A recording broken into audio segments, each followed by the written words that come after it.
शेखपुरा के civil surgeon सभागार में फायर सेफ्टी को लेकर एक दिवसीय कार्यशाला एवं प्रशिक्षण सत्र का आयोजन किया गया। इसमें स्वास्थ्य विभाग और अग्निशमन विभाग के अधिकारियों सहित कई चिकित्सकों व कर्मचारियों ने भाग लिया। कार्यक्रम का उद्घाटन एसएमओ डॉक्टर अशोक कुमार, पूर्व सिविल सर्जन डॉक्टर मिजेंद्र प्रसाद, डॉक्टर पुरुषोत्तम कुमार, चिकित्सक रामाश्रय प्रसाद एवं पुणे से आए फायर सेफ्टी विशेषज्ञ के.एन. प्रताप ने संयुक्त रूप से किया।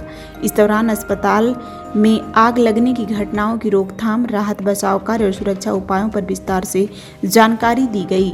फायर सेफ्टी विशेषज्ञ के.एन. प्रताप ने बताया कि आग कई प्रकार की होती हैं और धुएं के स्वरूप को पहचान कर आग के प्रसार को रोका जा सकता है।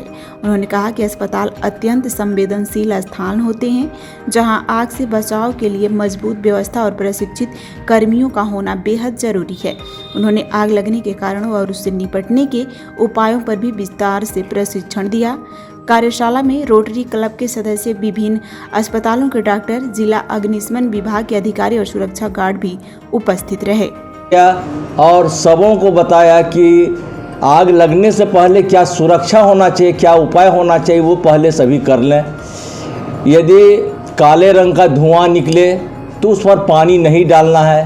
हम लोग के सदर अस्पताल में सभी जगह घूम के निरीक्षण भी किए। सभी जगह हमारा अग्निशामक यंत्र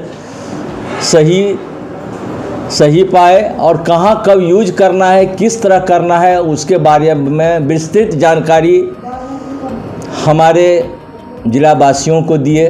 उसमें हमारे सभी चिकित्सक उपस्थित थे। पूर्व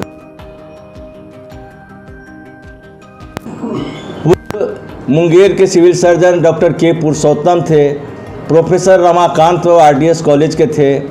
इसके अलावा रामाश्रय बाबू जो इसी सदर अस्पताल के चिकित्सक थे। उसके अलावा रोटरी के प्रेसिडेंट, सेक्रेटरी, कोषाध्यक्ष सभी आए थे।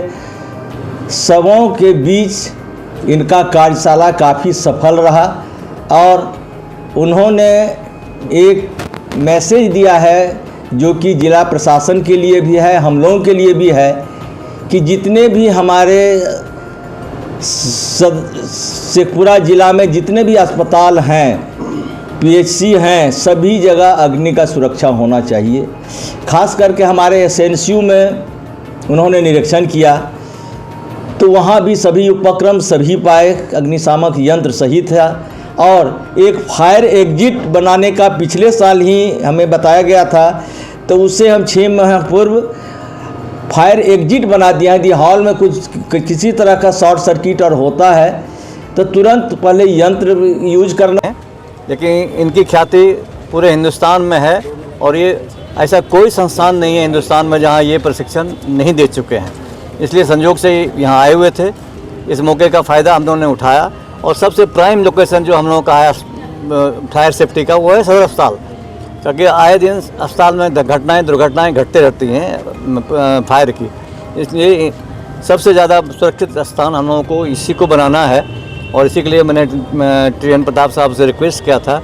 और सबसे बड़ी बात है कि एक टेलीफोन पर अशोक बाबू ने सारा इंतजाम कर दिया यहाँ, डॉक्टर अशोक बाबू ने, और उनके सहयोग से ही सारा कार्यक्रम आज सफल हुआ। इसके लिए मैं अशोक बाबू को भी बहुत बहुत धन्यवाद देना चाहता हूँ। के.एन. प्रताप साहब बहुत सुदूर से पूना में रहते हैं, वहाँ से यहाँ आए हुए हैं, इनको भी बहुत बहुत धन्यवाद देना चाहते हैं। और शेखपुरा सदर अस्पताल सुरक्षित रहे, इसकी ट्रेनिंग इन्होंने दी है। सबसे बड़ी बात है कि सब जगह उपकरण लगे हुए हैं, लेकिन जो हमारा कर्मी है वो अगर ट्रेंड नहीं है तो फायर से फाइट हम नहीं कर सकते हैं। इसलिए उन कर्मियों को भी ट्रेनिंग इन्होंने दिया है और आगे भी उन कर्मियों को ट्रेनिंग कैसे मिलेगी अशोक बाबू सुनिश्चित कर रहे हैं कि जितने भी हमारे गार्ड हैं, जितना भी स्टाफ है, सबको अग्निशामक यंत्र चलाने का ट्रेनिंग जो है मिलेगा। चाहे जिस तक की आग लगेगी उस तक का ट्रेनिंग इन लोगों को दिया जाएगा। हॉस्पिटल वगैरह ऐसी संस्थान है जहाँ रिस्पॉन्सिबिलिटी ज़्यादा हो जाती है कि आग नहीं लगे, इसकी योजना क्या है। तो वही इसी विषय में मैंने चर्चा की इन लोगों के बीच में कि नहीं लगे, इसके लिए प्राथमिकता देनी आपको है कि हर व्यक्ति ट्रेंड होने चाहिए, सही जगह पर सही उपकरण लगे होने चाहिए, जो उपकरण है वेल मेंटेन होने चाहिए, तो घटना हो सकती, दुर्घटना नहीं।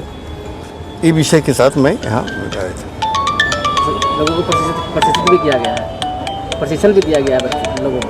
नहीं वो तो हाँ, प्रशिक्षण दिया दिया गया। प्रशिक्षण दिया ना, 2 घंटे का प्रोग्राम चला। हमारे साथ फायर ब्रिगेड के लोग भी थे, उनको भी टीम उनको बुलाया था हमने, उनको भी जो सीखना है समझना है। आग नहीं लगे इस पर चर्चा हुई, हाँ उसके बाद तो जो होना है हो रहा है। नहीं लगे सेफ्टी क्या लेना है ये? सेफ्टी लेना है कि जो जैसे है या इसमें क्या कि जो आग है इसको जो वर्गीकरण करते हैं तो डिपेंड करता है किस तरह की चीज़ में आग लगी। जैसे सॉलिड में आग लगी तो सॉलिड की आग 2 तरह का होता है, जो मैंने लोगों को समझाया, जो किताब में लिखा हुआ नहीं है। सॉलिड डिपेंड करता है धुआं कैसा है। अगर धुएँ का रंग सफ़ेद है तो पानी डालना है, धुएँ का रंग अगर काला है तो पानी नहीं डालना है, तो गलती होती है। बालू डालना है। बालू डालना है, काले धुएँ पर पानी डालेंगे तो धुएँ का और विस्तार हो जाएगा, ज़्यादा फैल जाएगा। वो अपनी मर्जी से बुझाएगा, आपको बुझाए। अस्पताल में क्या सेफ्टी रखना चाहिए? यहाँ हमारे यहाँ सब कुछ है, बालू का भी इंतजाम है, पोर्टो वाले एक्सटिंग्विशर्स हैं जो इलेक्ट्रिकल वगैरह फायर के लिए हैं, CO2 हमारे पास है जो इलेक्ट्रॉनिक फायर के लिए है। जहाँ जिसकी ज़रूरत हो, जहाँ केबल है तो वहाँ पोर्टो वाले चाहिए, बैटरी रूम है तो वहाँ पोर्टो वाले चाहिए, बैटरी चार्जर रूम है तो वहाँ CO2 चाहिए। हाँ, तो ये सारी अगर व्यवस्था सही है कहीं भी, किस जगह जो उपकरण होना, अगर वही उपकरण लगा हुआ है तो आदमी अब